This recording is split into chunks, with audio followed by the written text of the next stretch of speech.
and welcome to Alzheimer's Speaks Radio. I'm your host, Lori La Bey, and I'm so excited that you're joining us today. We are going to have a fascinating conversation as usual as we learn from people all around the world at all ages and stages of life. Stay tuned as we shift our dementia care from crisis to comfort. Here we go. What you think about, you will bring about dementia change.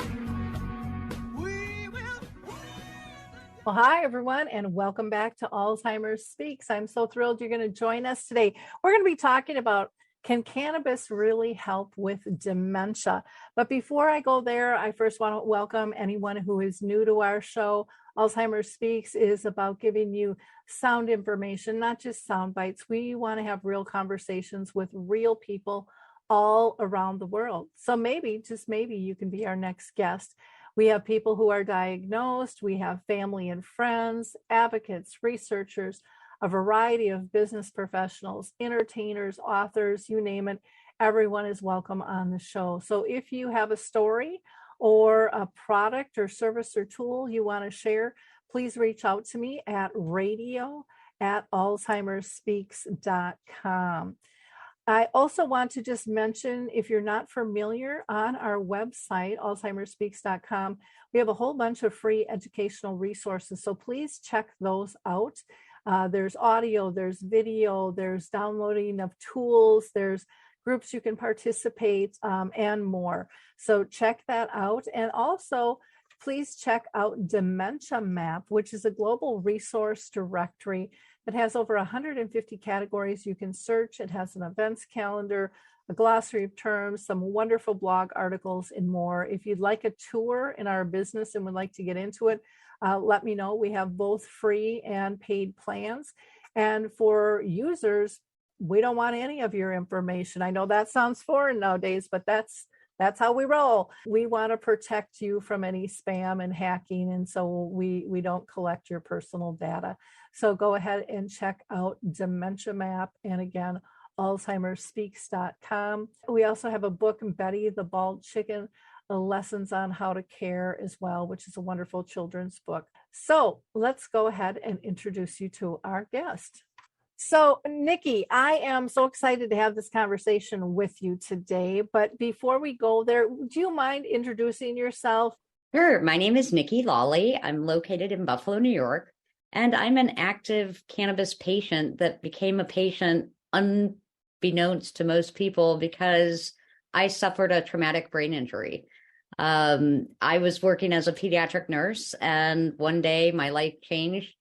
Lickety split. A child became combative for a routine vaccine and hit me in the head. I bounced back into his head, then into a wall and back into his head. So it was a double impact, pretty significant traumatic brain injury.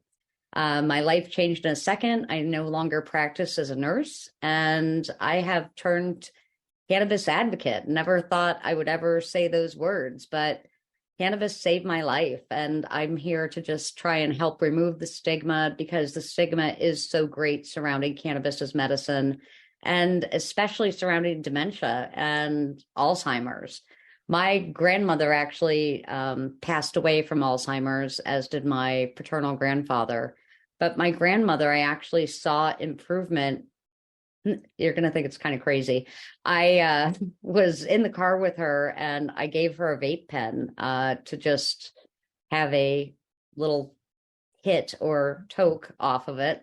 And she remembered who I was. Up until that moment, I was just honey. And then she actually said my name, and she actually sang a song that she used to sing to me when I was a little girl. So while that was just a very brief interaction of what cannabis can do to help people with dementia, and it was just a little personal experience, I can tell you my whole family's life has been dramatically impacted by Alzheimer's and dementia, just based on we lose who we are, and people don't really understand that until it really happens to them. That's so true. That's so true. One of the questions was, I was going to ask you if you've been personally touched, and you definitely have been. And I appreciate that story that you shared. I think that's really powerful. It's those little moments that make such a big difference in our lives and reconnects us when we feel like we're slipping away, and can make us look at life very, very differently on that. So how do you think cannabis can really help somebody with dementia? And maybe we should maybe let's not start there. Let's start out with, how did it help you? Because you were kind of a life experiment yourself on this. You said you weren't planning on this. You didn't think this would be something you'd do, but here you are now. Here I am, and I actually have a quality of life that I did not have on pharmaceuticals. When I got hurt, I was a victim of the workers' compensation system because I was hurt at work. And you're basically put through a bunch of tests, and it's what the insurance company allows rather than what you need. And I discovered what being a patient was like for the first time. Sure, I had gone to the doctor and things like that, but when you're part of the workers' compensation system, you are a number. You are not a patient. And coming from a nursing background, that was real hard for me to get or understand. Or my quality of life was absolutely horrible. I had unrelenting headaches. I had cognitive dysfunction, meaning I could no longer count any longer. I could no longer regulate my emotions. So anxiety and depression were a constant battle. And I was just prescribed multiple different pharmaceuticals. And each one that I had a side effect to, they'd give me another drug for. So it just became this cascade of pharmaceuticals that really weren't helping me at all. And they were really affecting my brain chemistry. And when I started contemplating taking my life, I knew there was a real problem. My physician actually made me sign a I will not kill myself contract because I was in such a dark place. And I found cannabis in the most unlikely of places.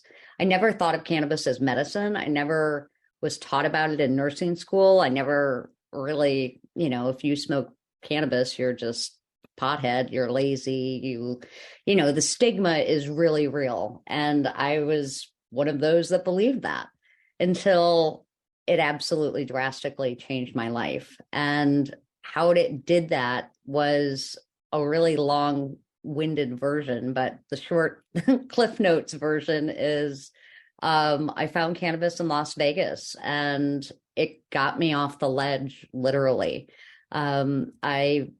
At billboard advertising, get your medical marijuana card in Nevada today, came by while I was on vacation, I guess you could call it. My husband tried to cheer me up in my darkest of hours and said, let's go to Las Vegas. It's your favorite place to go. And I couldn't leave the hotel room for 4 days. And as I was contemplating my death, a billboard came by advertising that. And I literally laughed at it because I'm the DARE graduate. I'm the one that Nancy Reagan was talking to, your brain on drugs with the frying egg in the pan. And, I surely didn't think that cannabis could help a brain injury because of all the propaganda I had been told.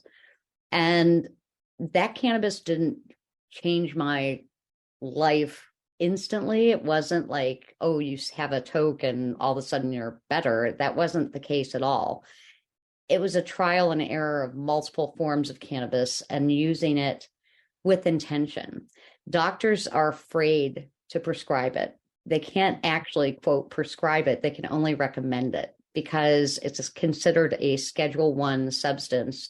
And the definition of Schedule I means there's no medicinal value in the product you're using with a high propensity of abuse. And I can tell you without a doubt, cannabis improved the quality of my life times 100.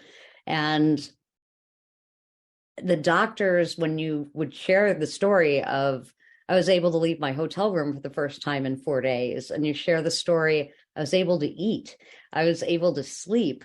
All these things really play into your day-to-day life and your quality of life. And those were not things I was able to do after my injury and on all the pharmaceuticals. So for me, cannabis literally changed my outlook. And then when I came home to New York, I thought I would just be able to get the same cannabis I did in Nevada. And then I learned, oh, different laws, there's different regulations. And I didn't, quote, qualify for a card at that point. And so I got hopeless again and went down that pharmaceutical path again, and everything just became really dark again. I had some friends in Canada that actually took me in as a medical cannabis refugee, and I ended up experimenting with multiple different strains and different products. And to date, I think I've tried over 5,000 products between eating them, smoking them, in, various forms of ingestion. You don't have to smoke cannabis to feel the effects of it. But for me and my symptoms, it works best for me when I use the inhalation methods. Okay. I know I use like a CBD cream for I get stiff shoulders and can be just in great pain. And I'm like shocked at how fast it works. I'm just like, wow. I'm used to the hot and the cold packs and the this and the that, and doing the little exercises to wiggle around, and nothing really relieved that pain and just relaxed my body where the knots went away. And so I have used that, and I've told people too, because I never thought that I would be one. I don't want to say pushing that, but even speaking about that, I kind of bought into all the pharma stuff too over the years. So as far as cannabis goes and dementia patients, how do you think that it can help them live well? Cannabis will not cure dementia, nor will it cure Alzheimer's. But what it can do is improve the quality of life of those living with it, as well as their caregivers. Because at the end of the day, we all need to find what works for us. And if we can be present in the moment, for me, I use CBD and THC. Those are only two components of the plant when there's 140 others. So we're always so focused on just two components based on the laws of the United States. That's what, in 2018, they passed what's called the Farm Bill. And the Farm Bill allowed us to have industrial hemp CBD. So anything less than 0.3 milligrams of THC or the psychoactive component of cannabis is allowed across the United States. However, there's a lot of snake oil out there.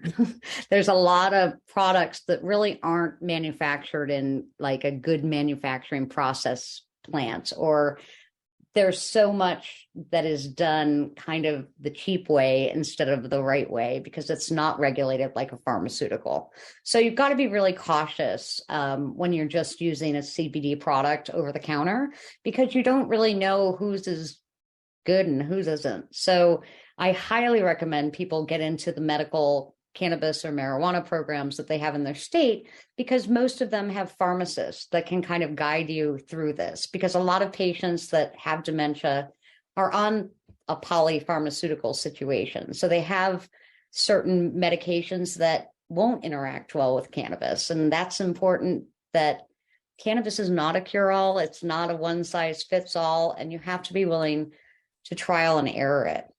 But as far as how it can help, it can definitely alleviate anxiety and depression and allow people to live in the moment and allow them to experience life the way they maybe once had, in a different way, but in a way that they're not struggling quite as much.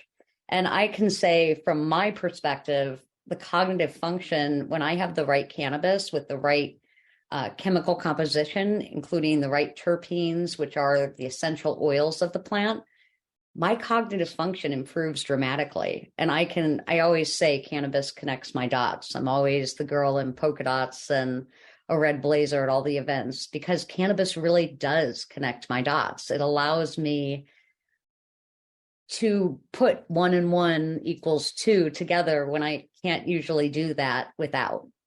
So I believe that for dementia, especially for whether it's mental challenges or mental irritation due to, just the frustration of not remembering, what did I come in this room for? Instead of worrying about what you came in the room for, live in the moment and try and, do your best that you can. And for me, cannabis helps me remember what I went in the room for. But again, I'm not suggesting this is for everyone or suggesting that cannabis is going to be your end all cure all solution, but it's definitely worth looking into. And there's numerous studies being done. The Salk Institute in California, SALK, they've been doing lots of studies on cannabis and dementia and Alzheimer's. And some of their studies point that THC can actually help cleanse those plaques out of the brain. There's lots of different studies being done all over the world. Because of the scheduling status, our research in America has been more limited, which is very frustrating because all you hear from doctors is there's no studies, there's no this, there's no that. And a lot of doctors are just terrified of it. They're terrified that they might lose their medical license because it's a Schedule I substance. And there's a whole lot of political stuff behind this that I never understood until I started becoming an outspoken advocate about it. Well, I know here in Minnesota, they've changed the laws, and there's been people saying that's wonderful and people that saying that's scary, and, all different kinds of things.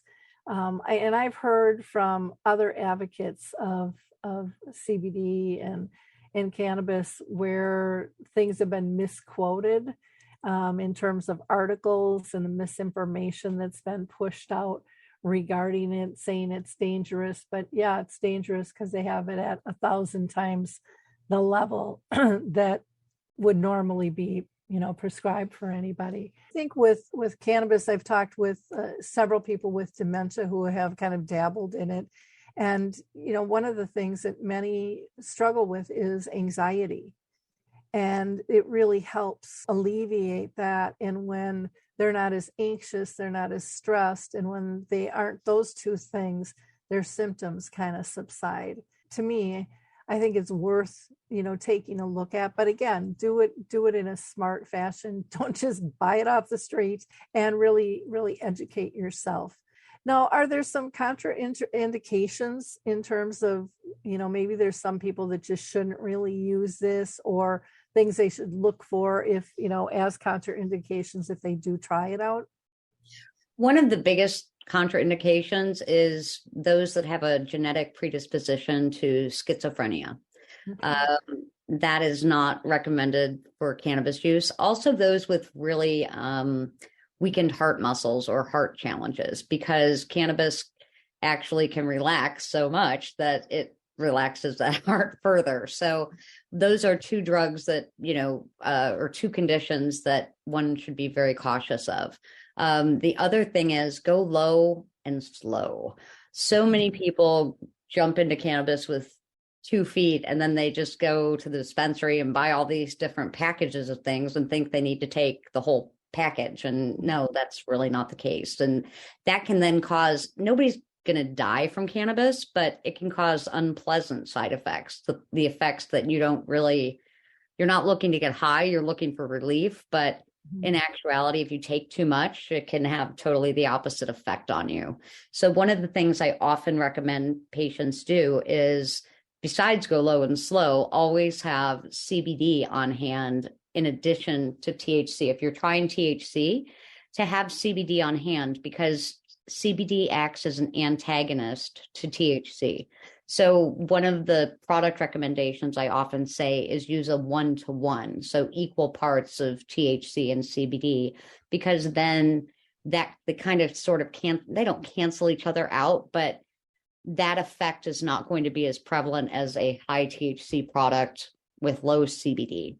So having a rapid onset mechanism is really helpful if you're using THC, and then having that CBD as an antagonist on hand.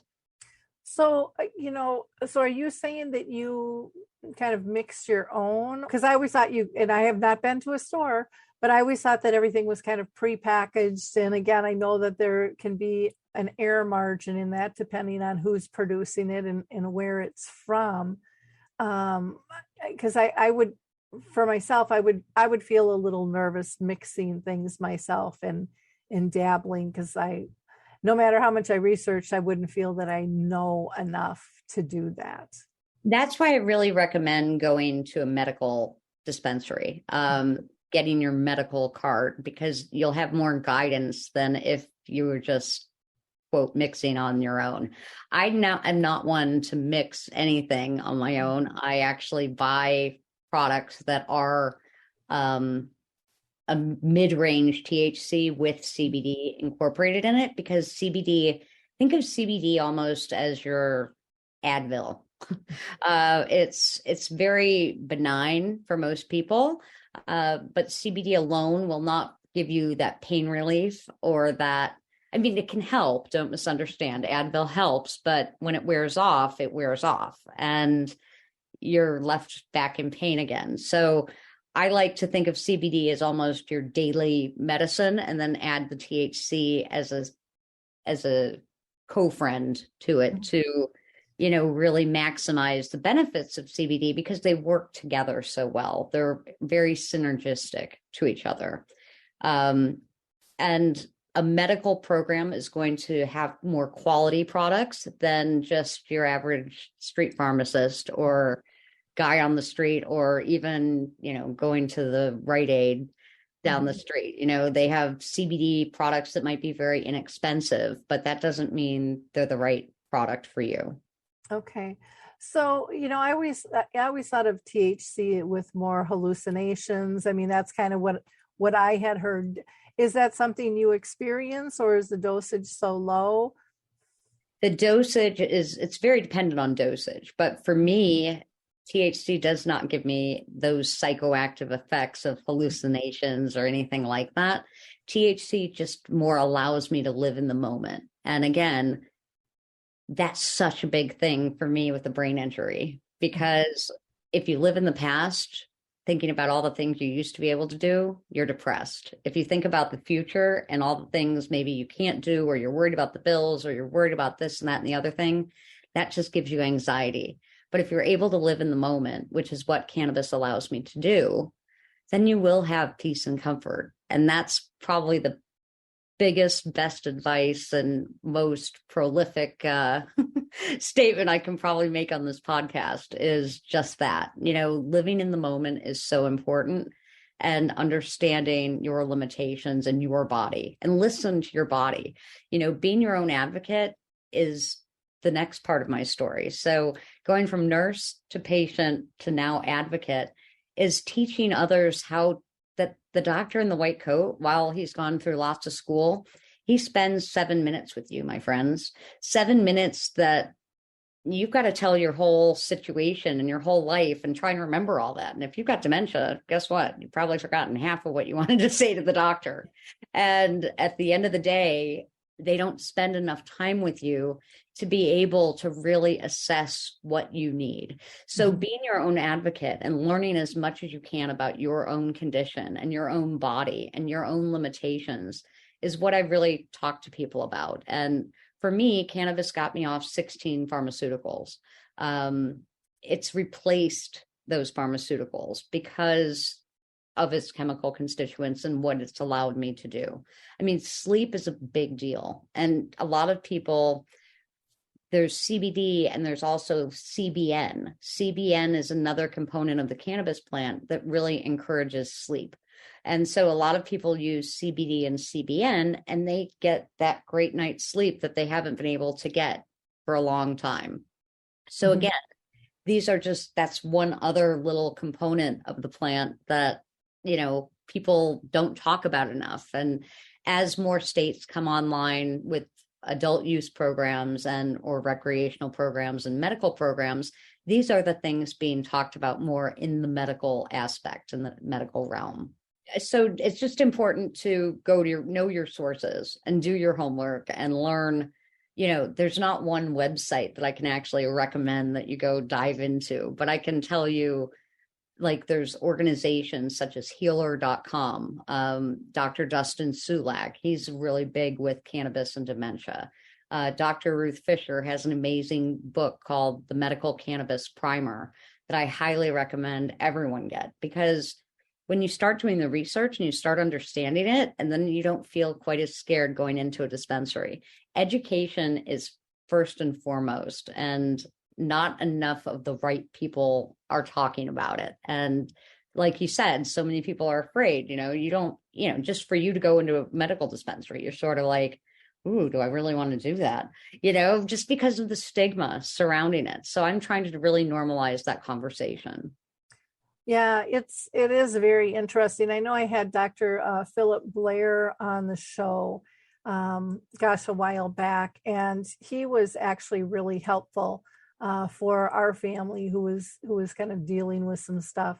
And he has mixtures and stuff, and he's written a book. I can't remember the name of it, but it's like this thick. It's very scientific, but it really lays out the chemical components and what it does inside the body. And the interview I did with him, he really broke it down into simple language, because I looked at his book and it was like, it's way over my head, with all of that.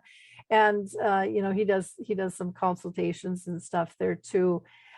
Have you found, because I know a lot of care partners can be highly stressed taking care of a loved one with a chronic illness, dementia or not, and many times go to the doctor and end up getting an antidepressant or something for anxiety and stuff. And I've heard of more care partners now leveraging, their anxiety with the CBD or cannabis method to reduce that. Have you seen and heard that as well? Absolutely. Every day. I also talk a lot to autistic parents and their caregivers, and that's a very frustrating situation when you have a child with autism and who has just constant behavior outbursts. And, here you are, mom, and you just want what's best for your child. But at the same time, you have to take care of yourself. And, it's like cannabis can be so helpful for those caregivers or care partners, as you mentioned.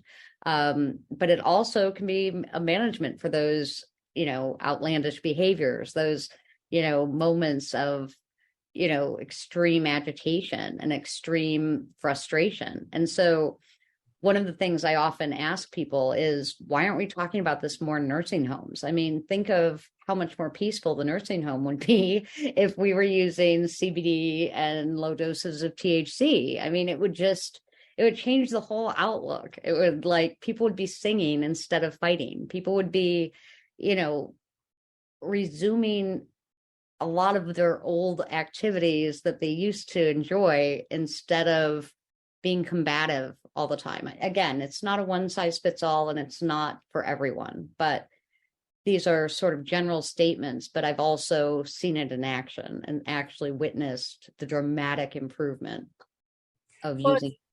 It's interesting because everyone always says, well, if you're smoking pot, which is cannabis, you're getting high.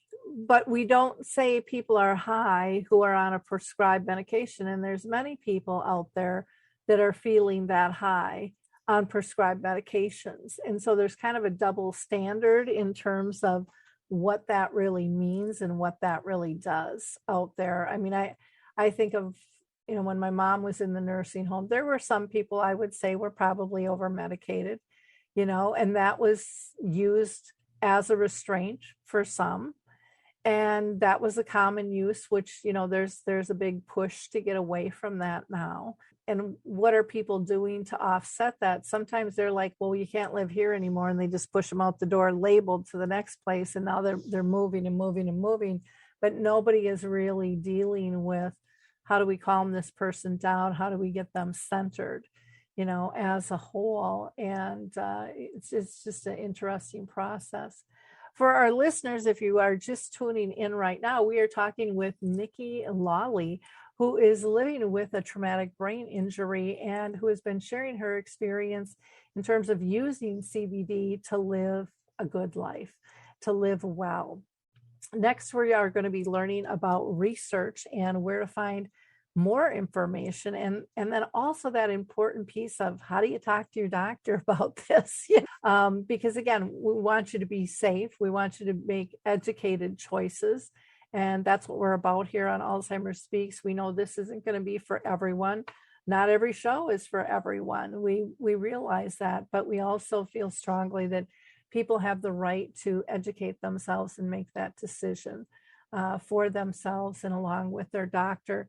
You can always go to Nikki's website, which is nikkiandtheplant.org, or you can email her at Nikki, and that's Nikki Lawley, LAWLEY1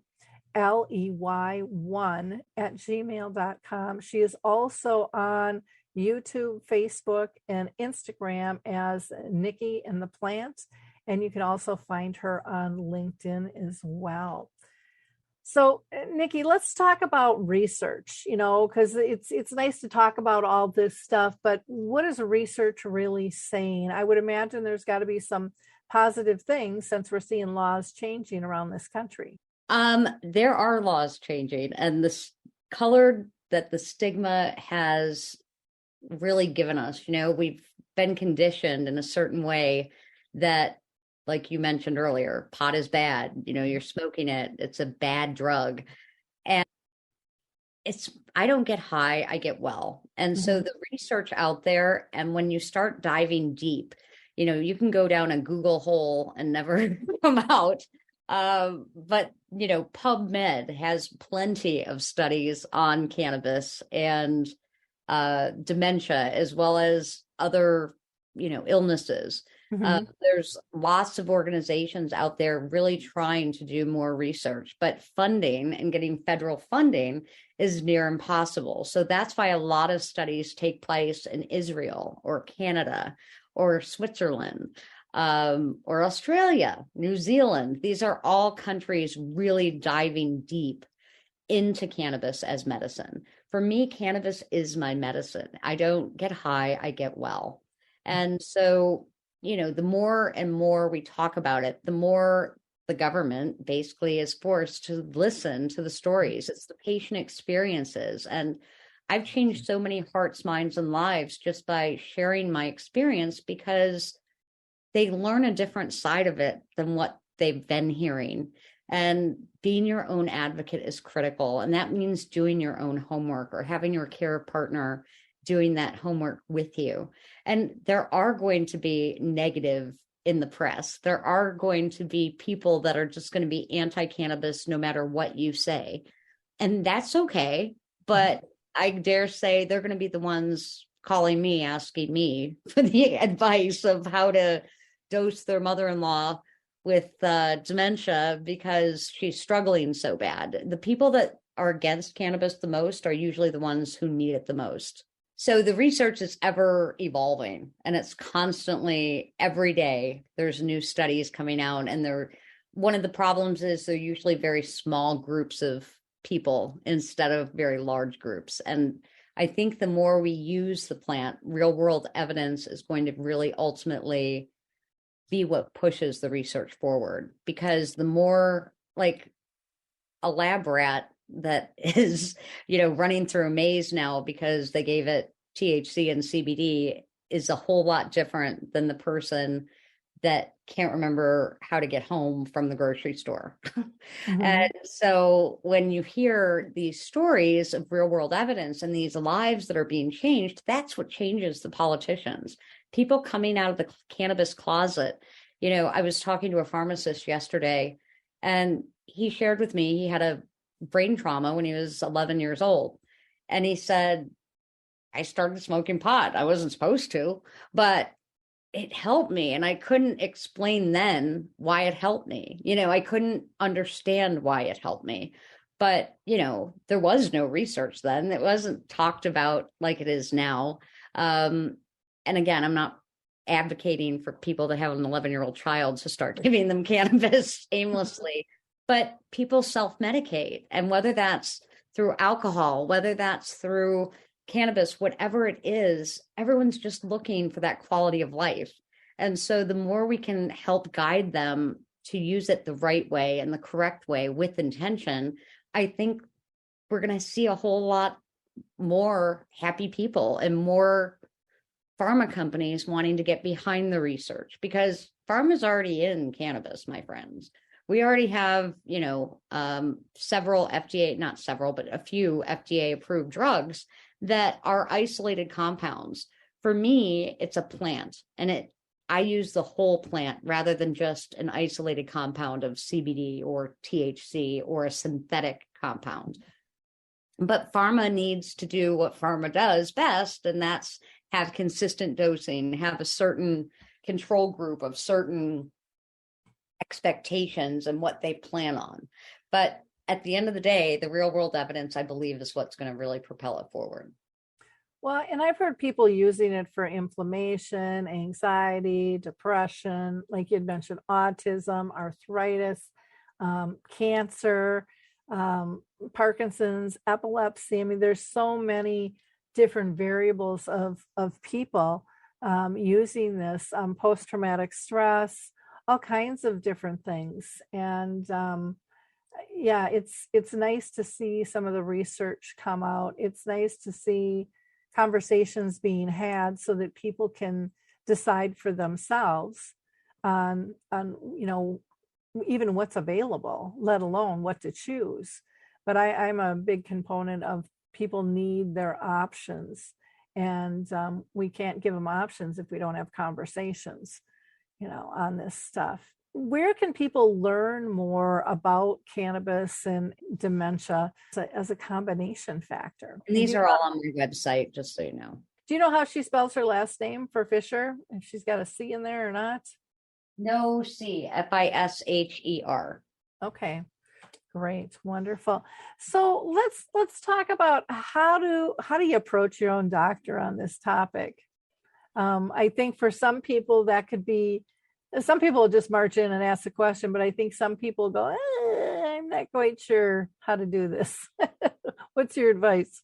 My advice is to be upfront and honest, because if they don't know what you're using, then it's very difficult to see where the side effects are coming in. If they're on if people are on multiple pharmaceuticals and using cannabis, is the side effect coming from the cannabis? Probably not, but but there can be, some cross efficacy issues, meaning people on blood thinners need to use CBD with great caution. People that have glaucoma really shouldn't use CBD. They should use THC, because that increases the intraocular pressure. I mean, these are just two random examples, but there's others out there. As we mentioned earlier, the schizophrenia, if you have schizophrenic tendencies, cannabis probably isn't for you. Talking to your doctor needs to be done for your health and well-being. But if your doctor isn't supportive, that doesn't mean what you're doing is wrong. That doesn't mean that you're wrong and he's right. But it means you have the right to talk to your doctor about alternative treatments and holistic therapies besides just pharmaceuticals. And because of time restraints, because of the big pharma push, a lot of times doctors don't even want to listen to you or even hear that you're using cannabis. And, you might be can ashamed. I was can ashamed. I was told that if I smoke cannabis, there's no medicinal value. There's nothing further from the truth. But I felt that, I felt that, like when my doctor said that to me, I was like, whoa, really? Is it all in my head? Am I like really that messed up that I'm smoking a joint and I believe this is helping me? But here he is telling me if I'm smoking, I'm just getting high. I don't get high. And I can't emphasize that enough. I get well and it helps me function. So if you do have a cannabis shaming doctor, that doesn't mean what you're doing is wrong. And I say that so loud for those in the back, because, doctors don't know what they don't know. And they aren't taught this in medical school. Nurses are not taught this in medical school. It actually is becoming the patients who are educating the healthcare professionals. And then so they take it to their, home health aide or their nurse and tell them that they're using the plant. And, they'll be, if the nurse doesn't know anything about it, it sort of prompts her to maybe do some additional research. Mhm. And then she then goes to the doctor and says, hey, Mrs. Jones is no longer freaking out every time her daughter leaves, and she actually knows who her husband is for the first time. And how can the doctor deny that? Like when you bring him real world evidence about how it's improved your quality of life or that of one you love, it makes them have to start to listen and have to realize there might be other options out there. Well, it's kind of interesting because with dementia too, I think it's really been those families who have been hit by this that are raising the bar and raising awareness. It hasn't come through the medical professional. It hasn't come through academia. It's come from in the trenches. Something's got to be done. Something needs to be different, and opening those doors and kind of joining forces. And it's a slow growth, process. I mean, you think of how long we've been talking about, cannabis in the States and things like that, and how long it has taken to get to where we are today. It's kind of shocking how slow we move, really on some of these things. I would imagine, and I don't know enough, but I'm just thinking, like with Lewy body dementia, a lot of times they have hallucinations and delusions and stuff. And I'm wondering, and again, I know you're not a medical doctor on this, though you've got a lot of good information. Is Lewy body one that maybe shouldn't take this because it could trigger? I know there are certain medications that the medical profession says Lewy body should never ever take this because it escalates the hallucinations and delusions. Truthfully, I have not done enough studies on that or research on that I really don't feel comfortable answering that question, because I hear exactly what you're saying. And I think of Robin Williams anytime you hear the word Lewy body dementia. And I believe, I don't know if cannabis could have helped him or it could have made him worse. I genuinely don't know the answer to that question. Yeah. Okay. Well, thank you for being honest. It's something I think our listeners should just be aware of, because a lot of times people don't even know all the symptoms within the dementia that they're diagnosed with, because they might not be having those symptoms right now. And but they are quite common with that. Anything else that we need to talk about that we haven't covered, Nikki? I think we've done a pretty good job, Lori, but I mean, if anyone has any questions, feel free to reach out to me on any of the methods that Lori has so graciously provided you guys with. And again, being your own advocate. I can't say that loud enough. And, I'm here to help. I'm considered a thought leader in the cannabis space, and just doing all I can to change the stigma and keep talking about it. Wonderful. And again, you can go to Nikki's website, which is Nikki, Nikki, NikkiandthePlant.org. You can email her at Nikki, and last name is Lawley, Lawley 1 @gmail.com. And then you can find her on YouTube, Facebook, Instagram, and LinkedIn. So in wrapping up, I hope you found this information interesting and valuable as we've been talking about cannabis and dementia. I know I surely have. Again, it's always good to do your own research as well, but hopefully this opens the door to maybe another option that you hadn't considered before. And, I'd like to ask our listeners to help push this episode out, be a giver of hope, like, click, and share. People need to hear these conversations before they're in crisis. They need to give some thought to so many topics, and we're here to support that by talking with a variety of people around the world. So again, thank you, everyone. Thank you, Nikki, for taking time with us today. I just love doing this show because I learn something every single episode. So thank you. Thank you.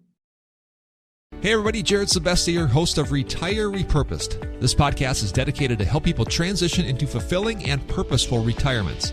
Retirement is a big life change. In fact, the two most dangerous years of a person's life are the year they were born and the year they retire. Few people can just flip the switch from working a career 30 or 40 plus years, retiring on Friday, without methodical steps to living what we call a repurposed retirement. To listen now, search Retire Repurposed on your favorite podcast platform, Senior Resource, or Life Audio.